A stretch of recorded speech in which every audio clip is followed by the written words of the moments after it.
So, who remembers One Summer? Do you have to be an oldie like me who watched it first time round? Or have you waded through your parents' video or DVD collection and come across it? If you have, lucky you. So what's all the fuss about? Well, Liverpool produced one of the finest writers of our time in Willie Russell. I didn't realise it growing up, not consciously anyway. The theatre wasn't for me.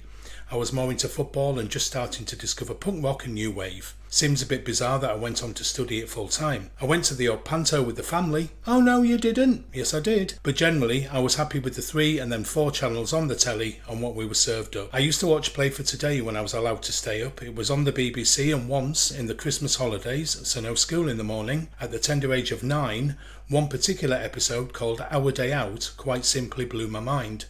I had never seen anything quite like it. It was poignant, funny, sad and so relatable. But that's Willie Russell. Many years later I would move to North Wales and think about it with the family on Our Day Out, driving down the A55. I think it still stood the test of time. Check it out if you can. I didn't take much notice of the writers at that point. With Our Day Out, it really was the empathy and sympathy I felt with the kids in it. 6 years later, something else popped up on the telly box with that same basic theme of kids leaving a turbulent and volatile Liverpool at the time of Thatcher's Britain.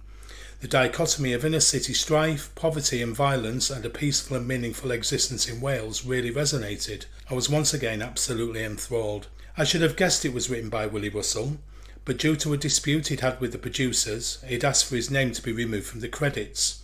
I implore and encourage everyone to watch it. The 2 central characters, Billy Risley and Icky Igson, see, now you remember, were brilliantly played by debutantes David Morrissey and Spencer Lee. Ian Hart also made his screen debut as Rabbit. It's powerful stuff. It's beautifully written and deals with all addressed themes perfectly. I'm going to talk about the plot for a little now, so here's an official spoiler warning. Spoiler warning! Right, have they gone? Okay, so here's the story. When their school refuses to let the boys go on a trip to Wales, they decide to stow on a train and make their own way there, only to have to flee and jump from it when they're discovered. They end up in unfamiliar Welsh countryside, and having done a bit of joyriding, criminality and general horsing around, they find temporary shelter in a barn and are subsequently taken in by the farmer and his wife who discover them. However, in the morning the police arrive, so they're on the toes again. Eventually they come across what they think is a deserted cottage and meet its occupier, Kidder, played by James Hazeldine, a former teacher who lives a hermit's life selling his art to make ends meet. After a few false starts, Billy embraces the country life, whereas Icky is far too far gone to accept the transition. Kidder shows both boys calmness, kindness, understanding and education. Icky eventually returns to Liverpool, jealous of Billy's newfound relationship with Jo, a local girl. Things go from bad to worse in Liverpool for Icky when he steals a car with Rabbit and some other lads, and they go to Southport. In an altercation with the rival gang whilst there, Rabbit stabs a boy. Icky, then on the run, steals a car again in Liverpool and tries to drive back to Billy in Wales. He crashes the vehicle and dies. In Wales, Billy overhears a conversation which brings him right back to the boy he was when he left Liverpool. All his dreams are ruined when he hears that Kidder served time in prison for having a gay relationship with an 18-year-old adult male pupil,